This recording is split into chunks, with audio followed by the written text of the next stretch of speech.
اللہ کا احسان، اللہ پاک نے نماز با جماعت ادا کرنے کی توفیق نصیب فرمائی۔ سورہ ابراہیم کی آیت نمبر 45 سے آپ کے سامنے تلاوت ہے۔ دعا ہے کہ اللہ پاک قرآن مقدس کے حق کے مطابق بیان کرنے سننے کے بعد ہم سب کو عمل کرنے کی توفیق نصیب فرمائے۔ اللہ تبارک و تعالی نے کفار کی حالت ان آیتوں کے اندر ذکر فرمائی۔ کافر لوگ جب قیامت کے دن اللہ پاک کے سامنے پیش ہوں گے تو وہاں پر کہیں گے کہ یا اللہ، یا جس وقت ان کے اوپر موت آئے گی تو وہ کہیں گے کہ اے رب ذوالجلال ہمیں تھوڑی سی مہلت عطا فرما دیجئے۔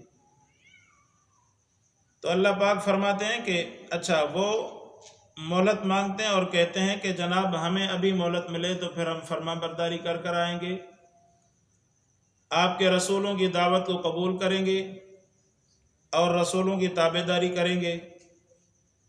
اللہ پاک نے فرمایا کیا تم وہ لوگ نہیں ہو کہ جن کے اوپر جب رسول اپنی دعوت بیان کرتا تھا، جب اللہ کا راستہ بتلاتا تھا تو اس وقت آپ کہتے تھے کہ ہمیں تو موت آنی نہیں ہے۔ اگر بالفرض موت کو مان بھی لیتے تو پھر اس چیز کا انکار کرتے تھے کہ جناب مرنے کے بعد ہمیں بعثت نصیب نہیں ہوگی، یعنی مرنے کے بعد مٹی بن جائیں گے، اس کے بعد جو ہے ہمیں کسی بھی قسم کا آخرت میں اٹھایا نہیں جائے گا، حساب کتاب نہیں ہوگا۔ اللہ پاک نے ایمان والے کے لیے جو اہم شرائط ہیں، اس ایمان کے اندر سب سے اہم شرط یہ بھی ہے کہ مرنے کے بعد بعثت پر ایمان رکھنا، اللہ پاک پر ایمان، اللہ کے رسولوں پر ایمان اور قیامت کے دن پر ایمان، بعث بعد الموت یعنی مرنے کے بعد دوبارہ اٹھنے پر اللہ پاک کے اس حکم پر ایمان۔ تو کافر کہتے تھے کہ جناب ہمیں تو آخرت میں اٹھنا ہی نہیں ہے، تو پھر فکر کس بات کی، اور قسمیں اٹھاتے تھے اور کہتے تھے کہ ہمیں تو کسی بھی قسم کا زوال ہی نہیں ہے۔ تو اللہ پاک نے فرمایا کہ جب ان پر موت آئے گی تو یہ موت کے وقت میں جب یہ کہیں گے کہ یا اللہ ہمیں تھوڑی سی مہلت عطا فرما دیجئے، حالانکہ قرآن نے فرمایا کہ وَلَن يُؤَخِّرَ اللَّهُ نَفْسًا إِذَا جَاءَ أَجَلُهَا، جس وقت موت کا فرشتہ آئے گا، جس وقت ہر انسان کے لیے موت لکھی جا چکی، تو ایک سیکنڈ بھی انسان کے لیے مہلت نہیں ملے گی۔ موت کا حکم آ چکا تو اس کے بعد دوبارہ لوٹ کر زندگی کے اندر آنا یہ ممکن ہی نہیں ہے۔ اللہ تبارک و تعالی نے ویسے تو مثالوں کے طور پر تو اللہ پاک نے حضرت عزیر علیہ السلام کو بھی زندہ فرمایا اپنی قدرت بیان فرمانے کے لیے، اس طرح کی بہت ساری مثالیں، لیکن انسان ذات کے اندر اب آپ کوئی مثال نہیں لے سکتے، حالانکہ اللہ قادر ہے، لیکن تاکہ انسان جو ہے اسی بات پر، جیسے انسان دنیا کے اندر ہر قسم کے دعوے کرتا رہتا ہے کہ جناب میں نے ہواؤں کو مسخر کر دیا، اور سائنس کے ذریعے سے بہت سارے تجربات آ چکے، لڑائیوں کے اندر بہت سارے تجربات آ چکے، حتیٰ کہ پہلے جو ہے لڑائی ہوتی تھی ایک دوسرے کو مارنے کی آمنے سامنے، جیسے آج سے پہلے جو ہے گولیوں کے ذریعے سے یا مختلف ذرائع سے، اور آج کل تو اتنی دنیا ترقی کر چکی ہے کہ ایسے جراثیم کی صورتوں میں بھی ایک دوسرے پر حملہ کر رہے ہیں کہ جناب سامنے دشمن ہو ہی نہ، ایسے انداز میں ان پر وائرس پھیلا دیا جائے کہ انسان وہیں تڑپ تڑپ کر اپنی جان دے دے۔ تو بہرحال اتنی ترقی کے باوجود کسی نے ابھی تک ایسا یعنی نسخہ یا ایسی کوئی چیز ایجاد نہیں کی جس کی وجہ سے انسان کو دوبارہ زندہ کیا جا سکے۔ اللہ تبارک و تعالیٰ کا حکم آ چکا، اس کے بعد ایک سیکنڈ کے لیے بھی مہلت نہیں ملے گی، اور کسی انسان کو یہ پتہ نہیں کہ میرے اوپر موت کس وقت آئے گی۔ کبھی بھی انسان کے اوپر موت آ سکتی ہے، چلتے پھرتے اٹھتے بیٹھتے، ہمیں کیا پتا کہ ہم جو ہے اس مجلس سے برخاست ہوں گے کہ بھی نہیں ہوں گے۔ تو اور موت جو ہے ہر جگہ پر آپ دیکھیں، چائنا کے اندر دیکھیں، آج جو ہے پاکستان کے اندر جیسے یوم صدیق اکبر کے حوالے سے جلوس پر حملہ ہوا، 10 افراد شہید ہو گئے۔ تو اب ان کو کیا پتا تھا کہ ہم جو ہے جائیں گے روڈوں پر اور وہاں پر بم دھماکہ ہوگا اور اللہ کو پیارے ہو جائیں گے؟ کیا پتا تھا ان کو؟ اللہ کو پیارے ہو گئے۔ تو ہمارا حال بھی یہی ہوگا، کافروں کا حال بھی یہی ہوگا، لیکن کم از کم ہمارے پاس قرآن مقدس کی دلیل ہے، کافروں کے پاس تو وہ بھی نہیں ہے۔ اللہ پاک نے فرمایا کہ جیسے ہم نے عاد کی قوم کو ہلاک کیا، سمود کی قوم کو ہلاک کیا، اور اسی طرح آج کے زمانے کے اندر مختلف اقوام کے اندر آپ دیکھیں کہ ان قوموں کو اللہ پاک نے تہس نہس کر دیا دنیا سے۔ چلو ان کو چھوڑ دیں، آج سے پہلے ہمارے آبا و اجداد جو ہے اسی دنیا پر زندہ تھے، وہ قبروں کے اندر ہیں، ہم آج موجود، اور کل جو ہے ہم قبروں کے اندر ہوں گے، ہماری اولادیں اسی زمین پر موجود ہوں گی۔ بھلا اسی کا تو ہر انسان کو یقین ہے کہ نہیں ہے؟ تو پھر اس سے پہلے تیاری کیوں نہیں کرنی ہے؟ اللہ تبارک و تعالیٰ نے فرمایا کہ وَسَكَنْتُمْ فِي مَسَاكِنِ الَّذِينَ ظَلَمُوا أَنفُسَهُمْ، خصوصاً مکے کے اندر جو مشرکین رہتے تھے، قرآن کے اندر جب خطاب ہوتا ہے تو بظاہر مخاطبین وہ لوگ ہوتے ہیں جو اس وقت ظاہر تھے، لیکن عمومی خطاب تمام انسان ذات کو ہوتا ہے۔ جیسے یا ایھا الناس، قرآن کے اندر اللہ پاک نے جگہ جگہ ارشاد فرمایا یا ایھا الناس، اے انسانوں، تو اس کے اندر وہ انسان بھی شامل جو اس وقت آپ علیہ الصلوۃ والسلام کے اوپر وحی کے نزول کے وقت موجود تھے، اور ہم بھی شامل، اور ہمارے بعد قیامت تک آنے والے تمام انسان اس قرآن مقدس کے خطاب کے جو ہے مخاطب ہیں۔ اور فرمایا کہ آپ جو ہے انہی کی سرزمین پر رہ رہے جنہوں نے ظلم کیا، ظلم کی وجہ سے اللہ پاک نے ان کو صفحہ ہستی سے مٹا دیا، اور آپ کے لیے اللہ پاک نے مثالیں بیان فرما دی۔ اس کے باوجود بھی انسان جو ہے اسی بات پر اڑا ہوا ہے کہ مجھے مرنے کے بعد حساب کتاب نہیں دینا پڑے گا، اللہ کے ہاں کسی بھی قسم کا میرے ساتھ معاملہ نہیں کیا جائے گا۔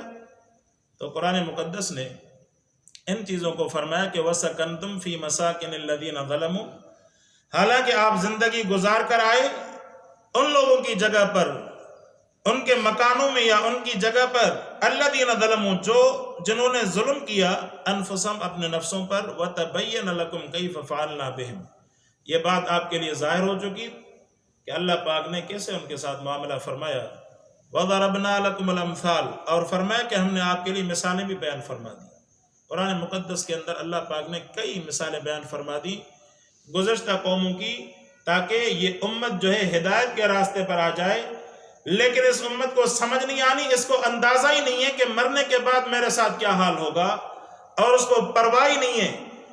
جو اللہ کے رسول فرما برداری کے اندر انتہا کر کر چلے گئے، لیکن گناہوں سے بھی پاک تھے، معصوم رسول تھے، اس کے باوجود آخرت کے لیے ایسے روتے تھے جیسے آپ علیہ الصلوۃ والسلام کے بارے میں حضرت عائشہ صدیقہ رضی اللہ تعالیٰ عنہ فرماتی ہیں کہ آپ صلی اللہ علیہ وسلم اس طرح روتے تھے جس طرح نا ہنڈیا کے اندر کوئی چیز پکتی ہے تو آپ صلی اللہ علیہ وسلم کے سینے مبارک سے ہنڈیا کے پکنے کی طرح آوازیں آتی تھیں۔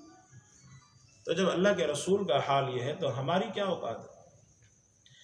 فرمایا کہ وَضَرَبْنَا لَكُمُ الْأَمْثَالَ، ہم نے آپ کے لیے مثالیں بیان کی۔ وَقَدْ مَكَرُوا مَكْرَهُمْ، انہوں نے بھی تدبیریں کی۔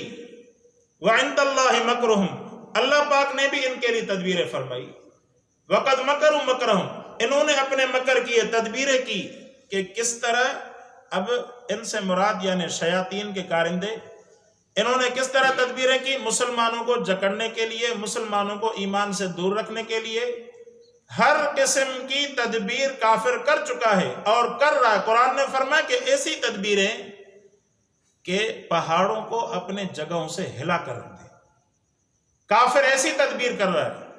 آج آپ دیکھیں کہ جیسے قرآن پڑھنے والوں کو، دین کو پھیلانے والوں کو، دعوت دینے والوں کو اس طرح مشکوک جو ہے کر کے دنیا کے سامنے پیش کیا جاتا ہے کہ سمجھتے ہیں کہ دنیا کے اندر سب سے بڑا گناہ گار تو یہی طبقہ ہے۔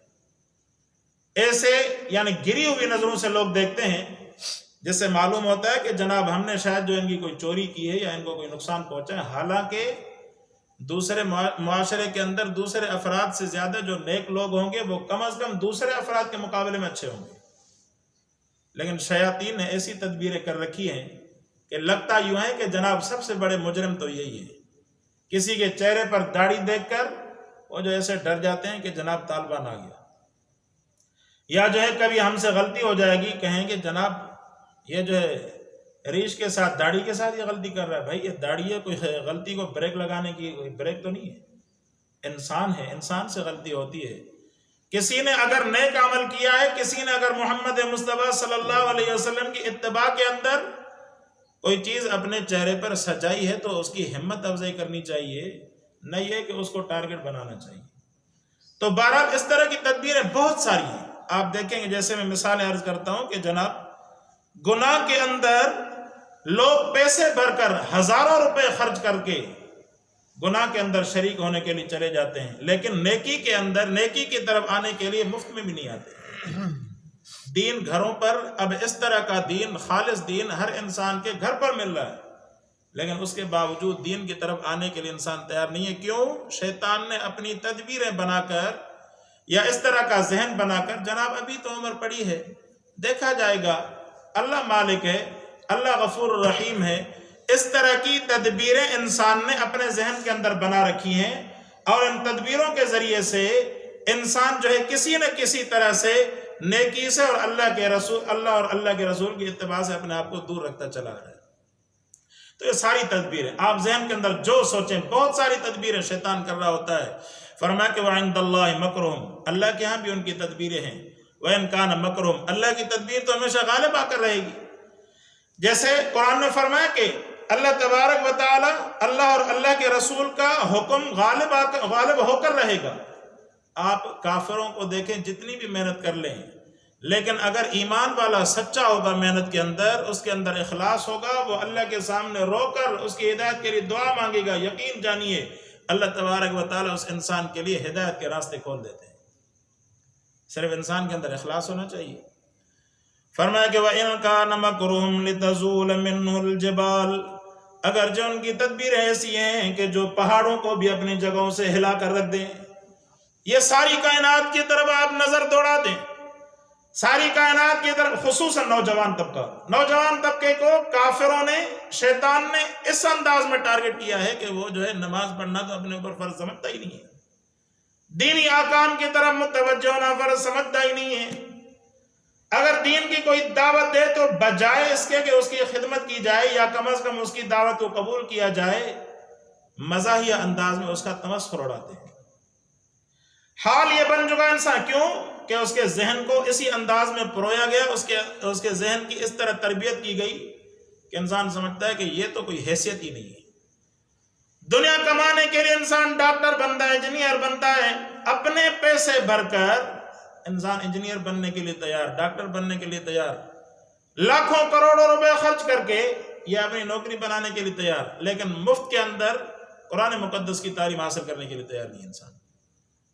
مفت میں آپ اعلیٰ سے اعلیٰ تعلیم حاصل کریں دینی، آپ کو مفت میں تعلیم ملے گی، بلکہ الٹا پیسے بھی ملیں گے، لیکن انسان اس طرح متوجہ ہونے کے لیے تیار نہیں. یہ ساری تدبیریں ہیں. فرمایا کہ وَإِنْ كَانَ مَكْرُهُمْ لِتَزُولَ مِنْهُ الْجِبَالُ، حالانکہ ان کی تدبیریں ایسی ہیں کہ پہاڑوں کو بھی اپنی جگہوں سے لا دیں. فَلَا تَحْسَبَنَّ اللَّهَ مُخْلِفَ وَعْدِهِ رُسُلَهُ، فرمایا کہ یاد رکھیے اللہ تبارک و تعالی اپنے رسولوں سے کیے وعدوں سے کی کبھی خلاف ورزی نہیں کرتا. اللہ نے جو وعدہ کیا آخرت قائم ہوگی، ہو کر رہے گی. ہم پر موت آئے گی، موت کے بعد ہم سے حساب کتاب ہوگا، ہو کر رہے گا. اللہ کے رسول صلی اللہ علیہ وسلم نے جو جو احکام بدلائے وہ ہو کر رہیں گے، آنکھوں سے دیکھے ہوئے پر اتنا یقین نہیں ہو سکتا جتنا محمد مصطفیٰ صلی اللہ علیہ وسلم کے فرمان پر یقین ہونا چاہیے. آپ علیہ السلام نے جو بتلایا ہو کر رہے گا. ہم آنکھوں سے جو دیکھ رہے ہیں وہ جھوٹا ہو سکتا ہے، محمد مصطفیٰ کا فرمان کبھی جھوٹا نہیں ہو سکتا. اور آپ علیہ السلام کے اوپر اتباع کی مثال تو بیان کر دی ہے حضرات نے. جیسے 22 جمادی الثانی، یہ سیدنا صدیق اکبر رضی اللہ تعالی عنہ کی وفات کا دن. سیدنا صدیق اکبر رضی اللہ تعالی عنہ نے وہ مثال، صدیق لقب ہی اس وجہ سے پڑا. دوسرے لوگوں نے سوچ وچار کیا کہ جناب آپ علیہ السلام ایک رات کے اندر معراج پر چلے گئے ہوں گے. صدیق کو پتہ چلا، صدیق نے پوچھا کہ کس نے کہا؟ کہا کہ تیرے یار محمد مصطفیٰ نے کہا کہ اگر میرے دوست محمد مصطفیٰ نے کہا ہے تو بالکل سچ کہہ رہا ہے، اس کے اندر کوئی شک کی گنجائش ہی نہیں ہے. اسی وجہ سے صدیق کا لقب پڑا صدیق.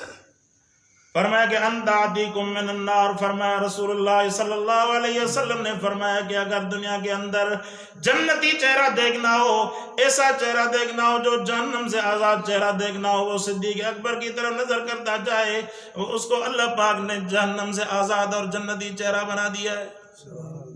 صدیق اکبر رضی اللہ تعالیٰ بہرحال فرما برداری کی انتہا کر دی۔ فرمایا کہ فَلَا تَحْسَبَنَّ اللَّهَ مُخْلِفَ وَعْدِهِ رُسُلَهُ، کبھی بھی یہ گمان مت کرنا کہ اللہ پاک اپنے رسولوں سے کیے ہوئے وعدے کی خلاف ورزی کرے گا۔ إِنَّ اللَّهَ عَزِيزٌ ذُو انتقام، بے شک اللہ تبارک و تعالی زبردست انتقام لینے والا۔ جب اللہ پاک انتقام لینے پر آئے گا تو یہ کافروں کی کوئی طاقت کام نہیں آئے گی، کوئی طاقت کام نہیں آئے گی، اور اللہ تبارک و تعالی ان سے حساب کتاب لے گا اور ہم سے بھی حساب کتاب لے گا۔ اسی وجہ سے انسان اگر تیاری کر کے چلا جائے گا تو پھر اس کے لیے کامیابی، اگر تیاری نہیں کرے گا تو پھر تو ہر انسان کو اپنے اعمال کا وہیں پر حساب کتاب دینا ہوگا۔ اللہ پاک سے دعا ہے کہ اللہ پاک قرآن کو سمجھنے عمل کرنے کی توفیق عطا فرمائے۔ وآخر دعوانا ان الحمدللہ رب العالمین۔